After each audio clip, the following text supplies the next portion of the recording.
Good afternoon, everyone. Thank you for joining today's presentation, Wellness in Corporate Environment and Complying with PPACA, How to Build a Successful Gift Card Incentive Program. My name is Sarah Hunt, and I am the Education and Engagement Coordinator for the Corporate Health and Wellness Association, and also the Assistant Editor for Benefits Revolution magazine. The Corporate Health and Wellness Association is the first national nonprofit association focused on health, wellness, disease prevention, and management for employers, employees, and their families. One of the CHWA's initiatives to keep industry professionals informed is at our annual event. At the closing of today's webinar, we do have a save the date for our 6th annual Corporate Wellness Conference. Today's webcast is in partnership with the CHWA and also CVS Pharmacy and Gift Card Partners. We've brought you a great panel of experts to cover this very timely topic. I'd like to begin today's presentation by welcoming each of our presenters. The first expert I'd like to introduce is Judith Wetfall. She is a shareholder at Littler Mendelson. Judith's practice focuses on employee benefits, specifically health and welfare programs. She counsels employers, plan administrators, insurers, and consultants.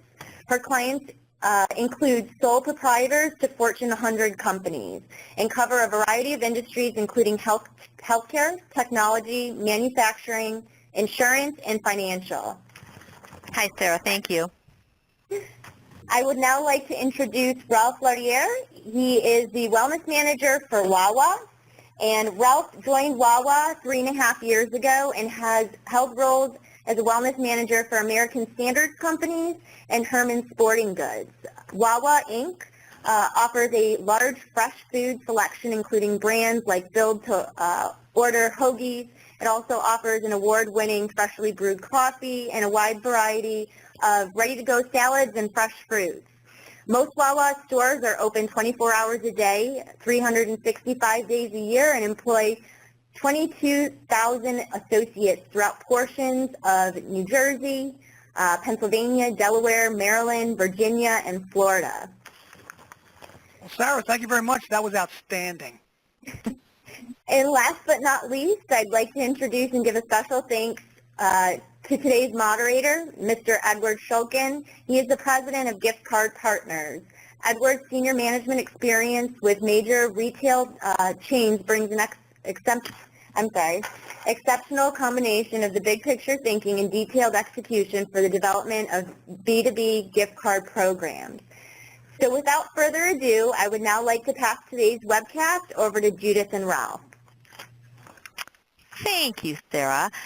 We've got a lot to cover today, so Ralph and I are going to try to keep pace, and certainly feel free, anybody, to ask any sort of questions in the Q&A format in your webinar. You can type it right in, and it will be sent over to Ralph and I, and we're going to try to answer as many of those questions as time permits.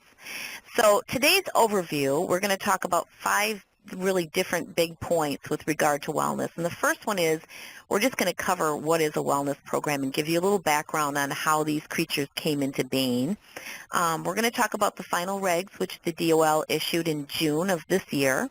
And we're going to talk a little bit about how PPACA or ACA, Obamacare as some know it, what types of wellness programs have the impact on your employer mandates, or your pay and play as you may know it. And then we're going to talk a little bit about wellness programs as ERISA plans, which is often shocking to many, how your wellness program rises to the level of an ERISA plan. And then briefly, we're just going to talk about a whole host of other laws that could impact your wellness programs that you should be aware of. So with that, sounds like a lot to cover, so we're going to go ahead and get started. Just a little history on wellness programs so that you can kind of understand how the government looks at wellness programs. And way back when, a long time ago, there was a law out there that impacted wellness programs called HIPAA non-discrimination. And that rule, HIPAA non-discrimination, not to be confused with HIPAA Privacy, but the HIPAA non-discrimination rules live in the ERISA rules. And so what they tell us is if we have a group health plan that is subject to ERISA, we cannot discriminate against individuals based on health status. So That's been out there for a very, very long time. And what those rules indicate is that you can't be adverse to an individual who is a member or a participant in a group health plan. Now, of course, there's an exception for discrimination in favor of individuals with adverse health status, and we do that all the time. We give disease management or maternity management, or we give extra benefits to someone because their health status is impaired. But what we can't do is discriminate against them because of their adverse health status. So when that happened, many people said, hey, some of these wellness programs that employers have in place really do sort of have the impact of discriminating against individuals based on their health status. So the DOL wanted to keep these wellness programs, and the government had a vested interest in keeping these wellness programs alive, so they issued these wellness rules, wellness regulations. So the basic rule still is that you can't discriminate against an individual based on a health status unless your program meets these very specific wellness rules. And so let's talk about what those wellness rules are. For a long time, the DOL, which is in charge of ERISA, which is where these rules lie that impact group health plans, for a long time, the government had these rules out there in kind of a proposed format, and a lot of times they would write advisory opinions, and we didn't have much as employers to go on with regard to final regs. So what happened was finally in June they came out with very distinct regulations with pretty distinct rules, which are effective January 2014. So it's a good time to be looking at these rules because they're going to be effective in a couple of months here. So the first thing the rules did is they increased incentive limits from 20% to 30% of the cost of coverage. And we're going to look at that in a little bit. And they also, but for tobacco cessation, you can go up to 50% of the cost of coverage. And they also created two different distinct types of wellness programs, participatory and health contingent. So the difference between a participatory and a health contingent it makes a big difference when you're analyzing what types of rules impact you. The regulations are about 150 pages, and if you have a participatory program, there are very few rules that really impact you. If you have a health contingent program, on the other hand, you have to read all 150 pages of the regs. So the difference between the participatory and health contingent is the participatory is a pretty simple, straightforward wellness plan. And there you have a reward not based on a health factor. The wellness criteria, the 5 factors that you have to comport that are applicable to a health contingent are not applicable to a participatory program, but it's still subject to ERISA, the ADEA, GINA, tax privacy rules. A health contingent wellness program, on the other hand, does have the reward based on a health factor. There, if you have a health contingent plan, you have to comply with the 5 wellness programs. And these health contingent programs are now, with the final regs, broken down into 2 subcategories, making these even more complex. So I'm just going to pause here and wake up Ralph and ask you, at Wawa, could you give everybody just sort of a flavor for the type of wellness program that you've implemented at Wawa? Ralph? Judith, sorry about that. I had you on mute. Can you believe that? We started, we're in our 4th year now in our wellness program, and initially our focus was on really removing barriers and creating awareness. So right off the bat, we offered biometric screenings at the store level for all our benefit-eligible associates, and we gave them an opportunity to participate. If they participated, they received a $25 gift card. And at the time, I believe we had about 7,500 benefit-eligible folks. That's based on how many hours you work per week. We've now evolved that program. We continue. This will be our last year of doing biometric screenings at the store with a mobile unit. But we after year 1, we went to a penalty credit, I'll say, model, meaning if you got screened, you received a 5% credit on your premiums, what we were paying each week. And if you did not get screened, if you are on a medical plan, you paid 10% more. Okay. And that worked out pretty well for us. And currently, we're tracking at about. Last year we screened over 7,000 folks, and this year we'll screen even more than that, about 80% or so of our population benefit eligible folks. That's awesome. So, in other words, if I worked at Wawa, I would just have to get my screening, and even if I have one foot in the grave and I'm not very healthy at all, if I went ahead and got the screening, I would still get the reward, the premium discount. Is that correct? That's correct. That is correct. Okay. We wanted to make sure you knew your numbers and you know what your health status was, and we wanted to, again, raise awareness and the importance of knowing your numbers. Which goes a long way towards people getting, and that's excellent. And that, thank you, Ralph. That is a excellent example of a participatory wellness program. So while Ralph's program rewards his employees not at all on their health factors or their health status, it's just really for participating. All you have to do is come in and fill out or get the biometrics done, and you can look at your results. And so he's got a nice kind of a pared down participatory wellness program, and Ralph doesn't have to worry about the 5 criteria that we're going to get into in a minute. So an example, Ralph gave us a great example, which is the completion of the health risk questionnaire. I think he also couples his with some biometric screenings. But membership in a fitness center, healthy choices in the cafeteria, that's a big one. Walk-a-thons, Weight Watchers, if the goal isn't linked to some sort of attaining some type of BMI, etc. The only rule with regard to participatory wellness programs, if you have one of these implemented like Ralph, is that you have to make sure that every similarly situated individual has an opportunity to participate. So, for instance, Ralph couldn't roll this out just for the executives of Wawa. He would have to roll it out for all the rank and file members. And, of course, you can have allowances for differing locations or allowances for union, non-union, but for the most part, you have to roll it out for all similarly situated individuals, which it sounds like you did, right, Ralph? Yep. Yeah. So the other type of program is a health contingent program, and these we're seeing more and more commonly. In the beginning with wellness programs, most of them were structured such as participatory programs. But as employers are getting more aggressive and they want to see really more results in their wellness program, they're moving and migrating towards health contingent wellness programs, which, as you will see in a couple of minutes, have a lot more rules and regulations. And here, the reward is based on a health factor. So it doesn't necessarily need to be based off of like your cholesterol levels or your BMI or your blood sugar levels. It can be based off of something such as tobacco usage. So anybody on the phone who has a tobacco cessation program or a tobacco surcharge, if you're a tobacco user, you are automatically in the health contingent wellness program, even though a lot of my clients come to me and say, Judith, that doesn't make any sense. Using tobacco isn't really a health factor.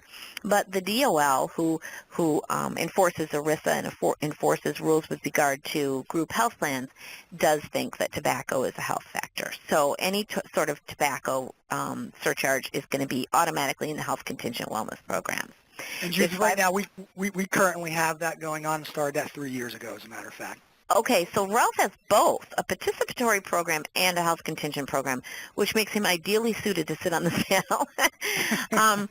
And Ralph, now with your tobacco cessation program, you do have to comply with the 5 criteria, which we're going to go into in a little bit of detail in a second. And another misconception about these wellness programs is everybody thinks, hey, my plan's fully insured. I don't have to worry about those rules. And the reality is you do. These rules apply to ERISA plans. So unless you are like a church plan or governmental plan that's exempt from ERISA, all of these rules will apply to you. So let's talk about the health contingent. We talked about the premium surcharge based on tobacco use, which Ralph is using at Wawa. There's also like an incentive based on attainment of a certain health goal, like cholesterol, BMI, blood sugar levels. Note that even if you put something together where you can get points based on attaining one of these goals, you're still in the health contingent wellness program. It's as soon as you trigger that, as soon as you're actually looking at results of any of these things, you're in a health contingent wellness program. And the requirement, it is applicable to individuals based on a health status. Pregnancy management program, and this is a little confusing on this slide because I said you can always be more favorable to a pregnancy management program. This is assuming that your pregnancy management program is more of a stick rather than a carrot. So if you are giving pregnant participants in the health plan more benefits on a pregnancy management program, you're actually outside this whole wellness issue because you're being more favorable. So I told you earlier that these new health contingent programs are kind of based into two separate groups, and one is activity-based and one is outcome-based. So once you have a health contingent program, and I'm going to pick on tobacco surcharges right now because that's really popular, your activity-based program then is, in order to complete the activity related to the health factor, I have to do some sort of activity. So for instance, if I had a tobacco surcharge and I said, okay, if you're not tobacco-free, you have to end up in a tobacco cessation program. That's activity-based. Whereas if I said, okay, we have a tobacco surcharge, and if you only get the premium if you say you use tobacco, if you come in and I actually check your blood and you show up as nicotine-free in your blood or tobacco-free, that's an outcome-based, because what I'm doing is I'm asking again for an outcome based on a health status, which is tobacco use. So as you can see, these get really complicated. You have to kind of assess your program, and you really have to be definite about what types of things you're looking to offer in order for people to get to the reward, and what type of alternatives you can offer in order to achieve the reward. So if we have a health contingent wellness program, I told you earlier that there are 5 factors you have to complete. And one thing we don't talk about a lot in our wellness programs is what happens if you don't do this? What happens if I roll out a wellness program that's health contingent, say a tobacco cessation program or tobacco surcharge, and I care not about these five criteria? And the reality is, if that happens and you are found by the DOL, at least, they will look at your wellness program and they will say it's in violation of ERISA. And violations of ERISA are $100 a day per participant per day. So depending on how long your illegal wellness program has been out there, and depending on how many participants, and depending on when the DOL comes in and determines your program has not been compliant, those penalties could really add up. So let's talk about the 5 factors. The first one is annual qualification, and we're going to go into these in detail. The second one is the amount of the incentive. That's regulated. The third one is a reasonable design to promote health. I got to tell you, that's probably the easiest one to comply with. The fourth one is participant disclosures, also easy to comply with. Most of my clients do it wrong. And the fifth one, which is the tricky one, is the reasonable alternatives. So these apply to all health contingent wellness programs, whether they're activity-based or outcome-based. So Ralph, you've listened to me. You and I have presented before on these 5 criteria, and we've talked, and I know Wawa comports with all of these. Was it hard? I mean, how hard is it for you to get this program compliant? Well, I'd say obviously we work closely with our broker and our benefits team to make sure we are in compliance. And I think from the smoking surcharge piece, that's one of our, we're certainly doing that, and I'm doing that for the last 3 years, and make sure we give our folks an opportunity to first, during open enrollment, certify that they're a smoker or not, and then give them access to a QuitNet program. As long as they complete the program, obviously they would not incur the surcharge. So right. So I'm going to take each one of these in order, and we can talk a little bit more about the detail about what's involved in them. And the first one is annual qualification. What you can't do is you can't start out like a tobacco surcharge and say you have to test or certify that you're tobacco-free, and then that's it until the time you terminate. You are either one or the other. You have to give folks an opportunity to qualify every year. So as we'll get into it, we'll see that later one of the criteria is you have to give them a reasonable alternative standard. So a question comes to me that, okay, I have this annual qualification, and an employee smokes, and they certify that they smoke, and then I give them a reasonable alternative option where they go in and they go through a smoking cessation program like QuitNet, and then they still smoke.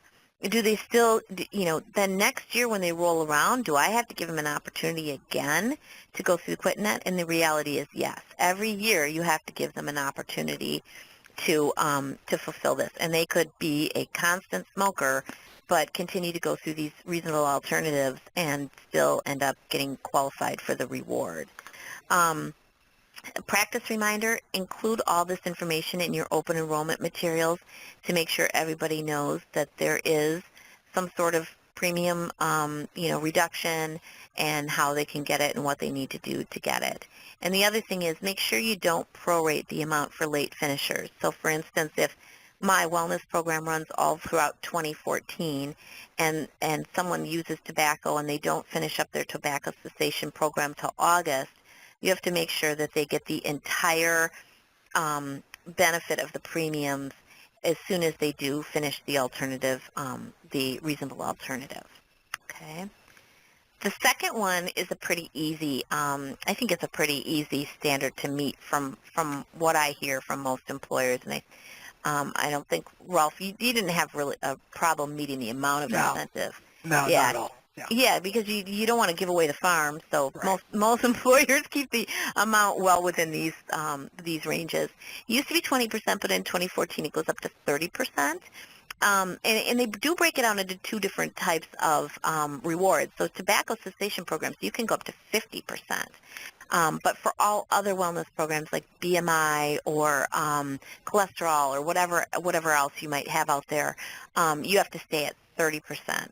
And what they do is they look at the employee cost plus the employer cost and don't use your COBRA, 2% COBRA premium, admin premium. So you're just looking at the employee plus employer premium, say for instance for single-only coverage. And then you want to just roll with the 30% of that or 50% of that, as the case may be if you're using a tobacco cessation program. You do have to aggregate them. So if Ralph has both a tobacco cessation program and he doesn't have another type of health contingent wellness program, he has another participatory program, but let's say he had another health contingent program, you would have to aggregate those. So you don't get 80%, you only get up to 50% for tobacco and 30% for the other wellness programs. Okay, so this gives you a really simple math example of how this works out. The employee premium is $150. The employer premium is $550. Our total premiums are $700.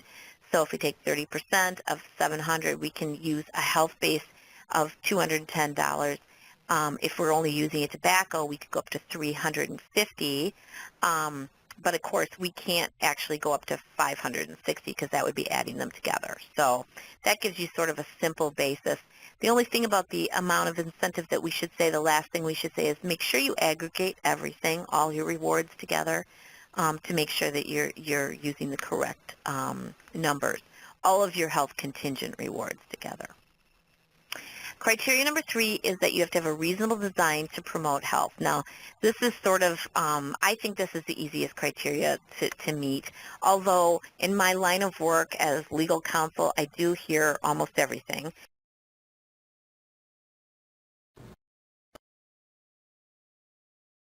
Hello? Everybody in the company to stop at 2 o'clock and meditate for 15 minutes. And interestingly enough, it was a trucking company, so I don't know how that was going to really roll out in a practical environment. But the idea is that you can't come up with something that is actually a subterfuge for discriminating based off of a health factor. You really have to be, trying to promote health and prevent disease. And I would say for the most part, I have yet to see a program that really runs afoul of that. And participant disclosures, I think I said on the outset, this one is the one that I think is one of the easiest ones to comply with, but it's one of the ones that most of my clients do wrong. And the reason being is that the rules came out and said that we have got to, we absolutely have to talk about these wellness programs and the alternatives that are available in these wellness programs in every single thing that describes the wellness program. So it's not just your summary plan description or your plan document. It's every single thing that describes your wellness program, including the big, poster that you have in your cafeteria. They did carve out SBCs, which are summary of benefits and coverages. We don't have to put anything about the wellness program in those. But everything else that talks about the wellness program has to have that little asterisk that says you have the ability. Couldn't before. Okay, I had a lot of people saying they could not hear me, and then I got an error message that popped up that said I'd been disconnected from the conference call. So I'm not sure what happened. My phone was still on, and I was yammering on about participant disclosures. So I'll continue to go on, and just thank you. Send me those messages if I'm disconnected again, because that was helpful. And you can hear me, Ralph? Yes. Okay. So I will continue on and talk about participant disclosures. I'm not sure when I was cut off, but we're looking here at including the contact language, and there's new safe harbor language out there. So if you Google, safe harbor language wellness programs, you'll see it's only 3 or 4 lines long, and you don't need to hire an expensive lawyer to get you the safe harbor language. And just make sure that it's actually on everything that you produce.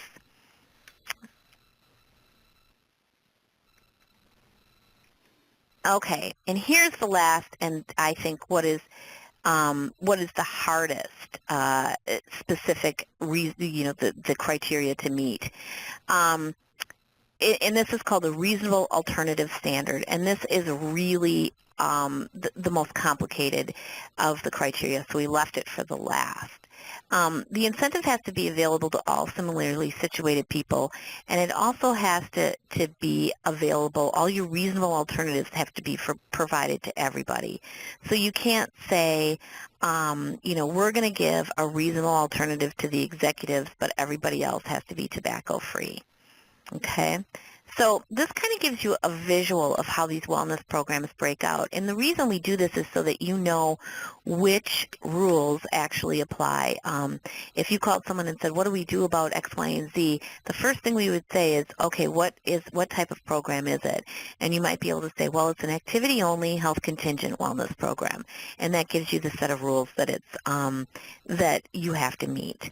So let's look at this. For an activity-only program, for your reasonable alternative standard, and remember, this was the type of program where we have got to meet a certain health contingent standard, and then our activity only is the way for us to have a reasonable standard. So again, we'll talk about the smoking cessation, the smoking tobacco surcharge.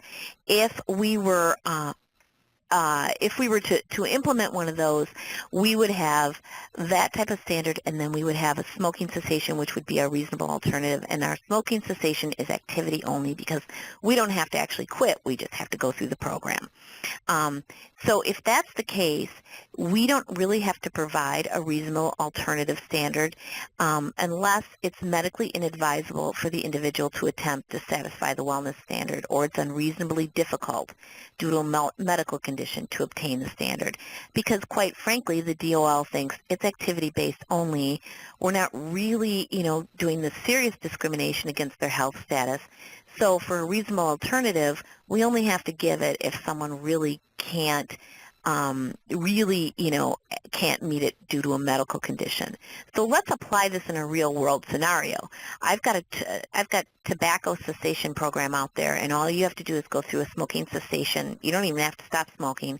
You just have to go through the program, and then I'll give you the premium discount, or I'll remove the surcharge, whichever way you look at it. Just because it's activity-based only means you don't have to attain another health standard. All you have to do is sit through the QuitNet. If you don't want to sit through the QuitNet, you have to come to me and tell me that it's medically inadvisable for you to go through QuitNet, or it's unreasonably difficult due to a medical condition for you to go through a tobacco cessation program. That's a pretty hard standard to meet. So that's something that because it's activity only, we make it more difficult for participants to opt out. Okay? Now, what's reasonable? What kind of reasonable alternative standards can we come up with? That's sort of a fact and circumstance test. One of the things they look at is how much time do you have to really commit to this? Has the employer made the program available and free? So if you do come up with a QuitNet program, you have to allow employees to access the QuitNet program for free. And you don't have to necessarily, like, for instance, if you have a weight loss program like Weight Watchers, you have to pay for the Weight Watchers, but you don't necessarily have to pay for the food.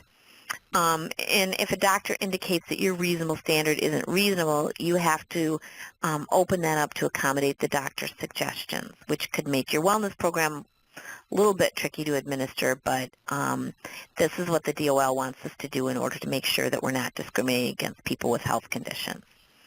So, and again, your reasonable alternative could be either activity-based or outcome-based.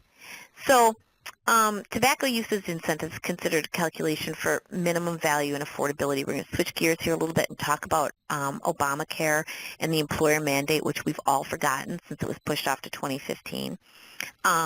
But it's coming up, and as in 2014, I'm sure everyone's going to start once again going down that road at looking at their plans for minimum value and affordability, and there was lots of questions with regard to wellness incentives.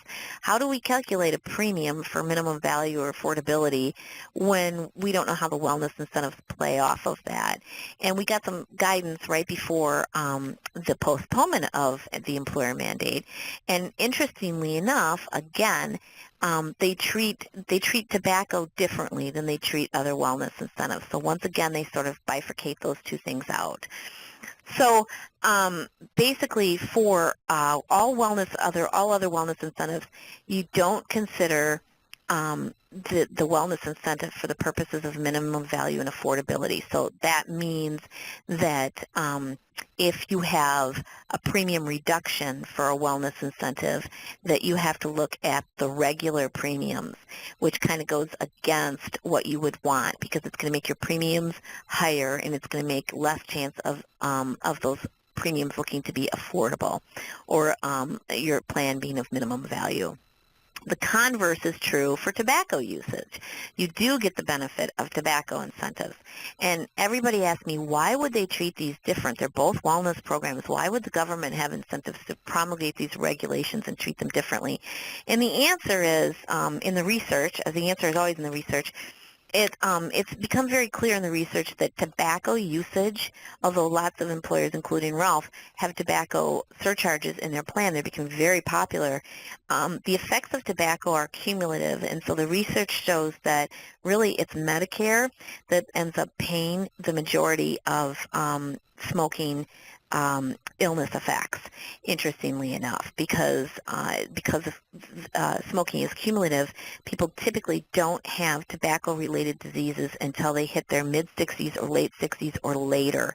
So that is one of the biggest costs to Medicare. So the government is trying to save Medicare by allowing employers to really go a little bit more aggressive on tobacco usage. And conversely, if you look at the data, employers really bear the big costs of like all the other types of wellness programs, the biometrics and obesity. That's the kind of stuff that employers pay for currently in the under 65 population. Secondly, right now we're going to talk about, and this is always what I call kind of the bomb plan, which is always something that our participants in our wellness webinars get kind of excited about and go, well, I didn't know that. Wellness programs as ERISA plans. And Ralph, you said you have a tobacco cessation program and you have an HRA and you do biometrics. Yep. And with your biometric plan, you know, you take people's bloods, you do analysis and diagnostics, and that technically is because you're kind of providing medical care. The DOL would look at that as an ERISA plan. And what do you do with that, with your biometric plan when you're, do you treat that as an ERISA plan? Well, you know, I don't think that's an issue for us, but, you know, our third-party provider does that, and we take a look at the aggregate results. So we get aggregate information based on participation, obviously, and can see where our challenges lie. Right, right, and that's great. So really what you want to look at here is both a participatory plan, like exactly like Wawa's wellness program, where they're taking your blood and giving you some feedback, analyzing your blood and telling you you've got high cholesterol or you've got, you know, you should go have something looked at. And your health-based programs can be an ERISA plan if they provide quote-unquote medical care, and even a simple flu shot program or biometrics.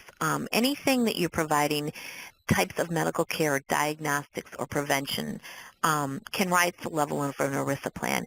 It's not the end of the world if your wellness program is an ERISA plan. It just means that you have to dot a couple of I's and cross a couple of T's. You may have to add it to your summary plan description. You may have to add a blurb to a plan document. You may have to add a participant count to your Form 5500, which is an annual report that people file for their medical plan. And then there's the issue of COBRA, which you may want to explore and talk to your COBRA provider, or talk to your legal counsel about, if your wellness program is an ERISA plan, and if so, how do you deal with the issue of COBRA, because ERISA plans are subject to COBRA, and you would have to offer COBRA. So that's something to be thinking about and something you may want to explore. It's very interesting because the Department of Labor has recently launched, well, I shouldn't say recently, it was about 2 years ago, launched a huge initiative to start auditing health and welfare plans. And this is interestingly one of the things that they look at is whether or not these wellness programs are complying with the tenets of ERISA. It seems to be low-hanging fruit, and it seems to be something that all the DOL auditors are sort of focused on. So you may just want to kind of make a note of that as a takeaway to look at on your own wellness programs. And we also talked about how we were going to talk about other laws to watch. And, of course, this could be a 7-hour webinar. But I don't think we can get Ralph on for that long. So I'm just going to talk about kind of the laundry list of other laws to watch. And people who aren't lawyers always go, well, here's a law, and if I comply with these 5 tenets that you just told me about, I have a wellness program that will withstand any legal challenge. And the reality is it will withstand a legal challenge from the Department of Labor, but there's a whole host of other agencies and laws out there that don't comply with that, and you have to sort of watch your program with regard to those laws. The American with Disabilities Act is a law that the EEOC enforces, and basically you're not allowed to discriminate anyone with a disability. And don't be fooled and think that if you follow all of these DOL mandates that the EEOC will be on board. They're not, and in fact they've even come out and said so much. And there are a couple of times that the EEOC has gone after some of these wellness programs. There's always a risk with your wellness program in the EEOC. Interestingly enough, though, the EEOC is sort of like, it's kind of like one of those little miniature poodles. It comes out barking ferociously and then it retreats, and then it comes back out and barks ferociously and then it retreats. So we don't really know where the EEOC is with regard to how they feel about these wellness programs. And I have to tell you, certainly Congress, when they enacted PPACA and the ACA, moved that wellness incentive under the ERISA regs from 20 to 30. So, the administration is certainly behind wellness programs. So I think that might be why the EEOC is being a little bit more quiet about it. There's also the Age Discrimination and Employment Act, or ADEA, and there's been some plaintiffs' lawsuits, class action lawsuits with regard to ADEA, saying if you have a wellness program that looks at cholesterol, its research shows that individuals who get older have a harder time fighting cholesterol, and therefore those types of programs are in violation of the ADEA. As far as I know, those haven't really gone anywhere. There's the Genetic Nondiscrimination Information Act, which says that we can't use genetic information. And interestingly enough, genetic information is described as, family health information, which I guess everybody knows that, right? But oddly, family is described as your spouse, which is really weird because most people aren't genetically related to their spouses. But yet this Genetic Information Non-Discrimination Act does cover spouses, even if you're not genetically related to your own spouse, and therefore it's been thrown up to some employers that if they have an HRA, health reimbursement account, and you're asking for spousal information, that could run afoul of GINA as well. There's also HIPAA Privacy, which is a whole nother, as I said, a whole nother webinar in and of itself, but know that much of the information coming out of your wellness program is protected by HIPAA Privacy.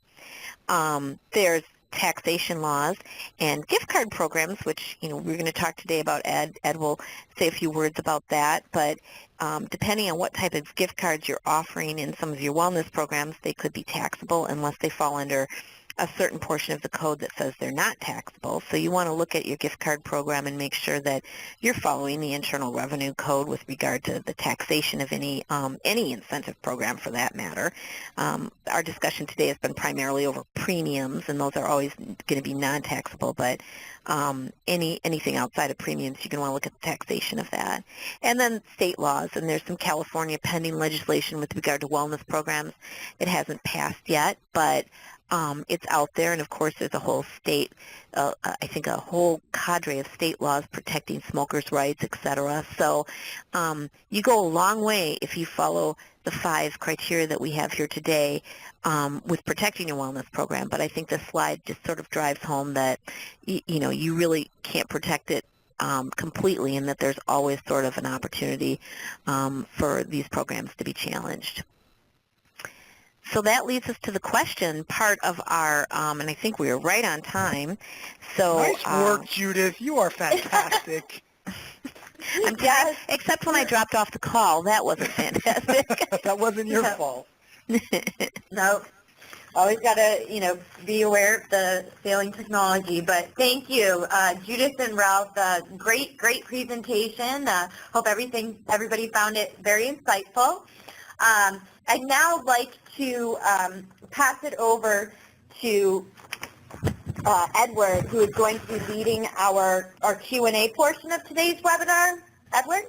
If you have anything on your mind, we will try to get to as many of them as we possibly can in the time allotted to us. And while you're typing, I just want to congratulate Judith and Ralph for their content. This is the 4th year that we have been with our partner CVS Pharmacy sponsoring webinars such as this kind. And Judith, it was wonderful to have you take the deep dive that you took. And Ralph, it was extremely valuable to know that there was a real case study to support the information that Judith was giving. So my congratulations to you both. And for all of you, you can start typing your questions now if you already haven't. Here's a really great question.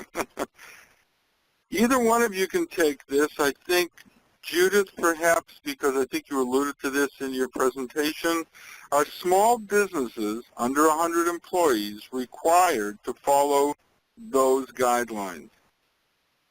And the answer to that is yes. Now, bear in mind that these guidelines live in ERISA. So you have to be an ERISA subject group health plan.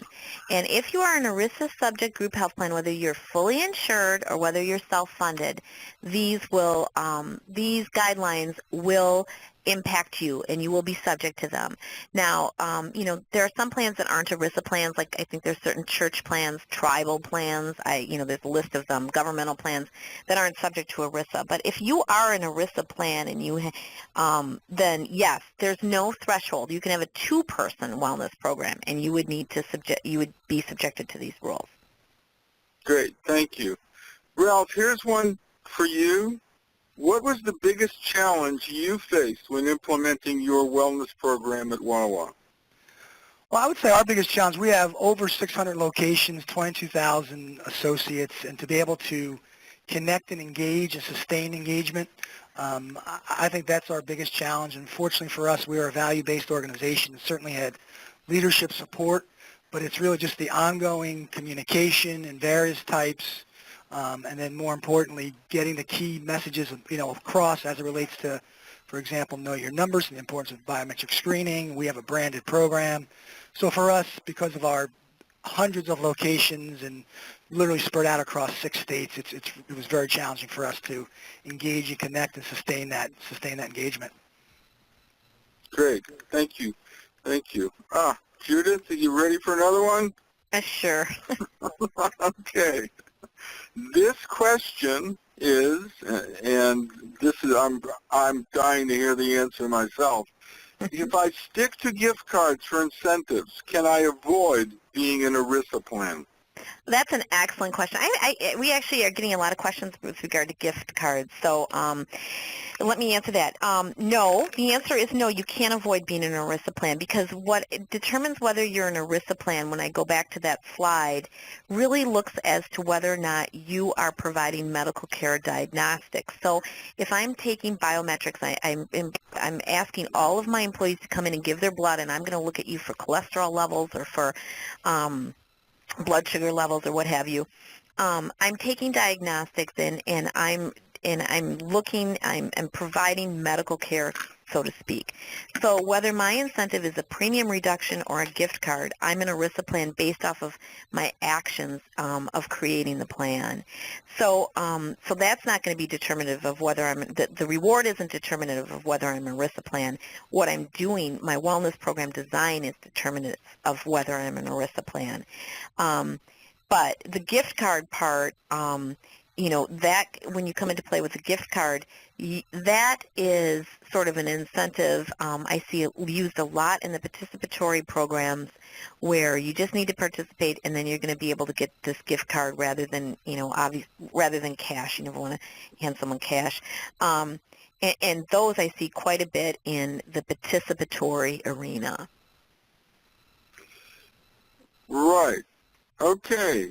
So we're getting really some interesting questions. Here's one, Judith, that I think ties into the previous answer, but just for reinforcement. If an employee program is not tied to the health plan and incentives are not tied to premium, do the same regulations apply? Yeah, it's kind of the same type of thing. It depends on your wellness design. So it depends on what you're doing in order to get them to do wellness. And say, for instance, you have to come in and give your blood, and I analyze your blood. That's medical care, and that, you know, all of these things apply, as opposed to something that's really simple participatory, where all you do is fill out a health questionnaire. A health questionnaire, that's just participatory. I don't care, as I said, if you've got one foot in the grave. All you're doing is participating, and even the sickliest person can participate, and everybody gets the card. Now you're a participatory program, and once you're a participatory program, you don't really have to comply with any of the wellness regs, except for the fact that you have to roll it out, you know, to all similarly situated individuals. Got it. So to both of you, I'm getting a lot of questions about tobacco cessation. So one questioner says, if a member quits tobacco and stays quit, they would get what kind of reimbursement? Would they have to test for continuity each year to prove they stay quit? Don't answer that yet, because I want to tell you what some of the other tobacco-related questions are. Okay. That was a reiteration of that question. So for the tobacco RAS, how much time does an employee have to give smokers to achieve the RAS? Also, do the final regs specify the definition of a person being tobacco-free, or does the employer define that? In other words, need to be free for 90 days, etc. So there seems to be a lot of interest about tobacco specifically. Right, right. Well, as far as the definition of tobacco, I've gotten that question probably 4 or 5 times in the last 2 weeks, and mostly with regarding e-cigarettes, these electronic cigarettes that people smoke, which I saw for the first time when I was in Vegas 2 weeks ago. And the answer is no. There's no definition from the DOL about what tobacco-free is. But I've done a little bit of research and a little bit of digging, and I feel pretty comfortable that an e-cigarette is not tobacco usage. It's pretty specific with regard to tobacco, and I guess these e-cigarettes have nicotine in them, but they don't have tobacco, and that's not typically linked with lung cancer, and in fact some of that Nicorette gum has nicotine in it. And so I think we're in pretty solid ground to say that A, we don't have a definition of tobacco, so it is up to the employer, and B, you're on pretty solid ground if you exclude those e-cigarettes and don't include them. So as far as tobacco free, someone said, can we go 90 days? I mean, what is the definition of tobacco-free? And that, I have to refer you back to the original criteria of the health contingent, which is that we have to give everyone an annual opportunity to comply. And tobacco-free is a health contingent. That's a health status to be tobacco-free. So if you're not tobacco-free, you have to give everybody an opportunity to meet that health criteria, with an alternative, like going to a smoking cessation. And you have to be able to give them the premium adjustment even if they don't quit smoking. So that's why I said you can get into this kind of loop where every year you've got someone who's a chronic smoker. They certify they're a chronic smoker. They go through the, quit net, and they come back. You have to give them the premium reimbursement, and next year you go over the whole thing again. So as far as an incentive to quit smoking, it's kind of, the regulations kind of leave us with a flawed system. And hopefully that will answer your question. But yes, it doesn't matter with regard to whether or not they actually quit. You have to give them the incentive if they're either A, tobacco-free, or B, they satisfy the reasonable alternative standard, which is going to a tobacco cessation program, which, by the way, you have to pay for under the regs. So can I offer some programs with reward and some without reward? Absolutely. Absolutely. And in fact, Ralph can speak a little bit to this because I really like the way he's structured his wellness program at Wawa, is that it's got a few elements of both. He's got this sort of, the health risk assessment where everybody comes in and they take, they'll take the health assessment, and they'll get their biometrics, and they can figure out their blood draws, et cetera, and they get a nice little report. And then it ends there. You don't have to meet any criteria. You don't have to have a certain BMI or a certain cholesterol or a certain blood sugar level. It's just a nice, handy report that you don't have to go to your doctor to get. Great idea. And I think that Ralph will probably say that it's probably the cornerstone of his wellness program. And then he couples that with a tobacco program. So I think the best programs, and I want to turn this over to Ralph because I think he's got way more hands-on experience, but I think the best programs, and in fact do that, is kind of combine the different types of wellness programs instead of just using one. Yeah, I would agree, Judith, and I would say we got off to a good start with that. We do have a nice mix. In fact, we also, at our store level, for example, all of our associates have an opportunity to participate in a wellness discount at the store level, meaning our healthier choices, they would get 50% off discount at the store level, and a lot of other products that we get 35. But between, and you were dead correct, meaning the biometric screening is the cornerstone. It's about awareness, it's about taking action, and then we've coupled that with the tobacco surcharge and, of course, the smoking cessation program, and we'll continue to build and grow the program to get more people involved and more importantly, help people understand that they are consumers, wise healthcare consumers, and they have an opportunity to prevent disease, which is not only good for them, but it's also good for the company.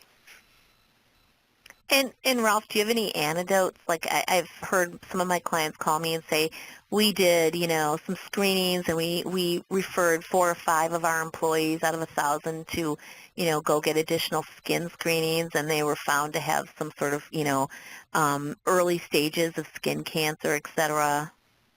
We've had some great stories as it relates to the biometric screens. But first of all, folks who are coming in and get their blood pressure checked, and literally it's through the roof, and folks literally have to be taken to the emergency room to get treated for that. Folks that are diabetic didn't realize they were diabetic and immediately obviously put them in contact with their doctor to get that under control and taken care of. We had actually some folks literally qualify. Part of our program includes qualifying for a treadmill test, and they did qualify and found out they had some blockages and went to their doctor and literally saved their lives. So from an awareness perspective and really helping people understand that anything that can be found in these programs can be addressed. In some cases, it literally is life-threatening, especially like a hypertension that is really through the roof that you really may not know you have hypertension that high. And that can be easily treated, obviously, as long as you're aware of it. Right. Well, thank you. It's obvious that we could continue this, as Judith said, ad infinitum, but unfortunately we don't have time. So to those of you whose questions we did not get to, rest assured that they will be addressed. To our presenters and our hosts, thank you so much. On behalf of our sponsoring partner, CVS Pharmacy, we are grateful to each and every one of you who joined today's presentation, Sarah and the CHWA for hosting the webinar, and once again, thanks to Judith and Ralph for sharing their unique insights, legal expertise, and unique employer perspective. Today's webcast will be available in audio form. The CHWA will be mailing everyone within 48 hours. If you do have additional questions or feel your question wasn't answered satisfactorily, please email at info@wellnessassociation.com. Thanks, everybody. Thanks for coming, and have a great afternoon. Thank you. Great job, guys. Bye-bye. Bye-bye.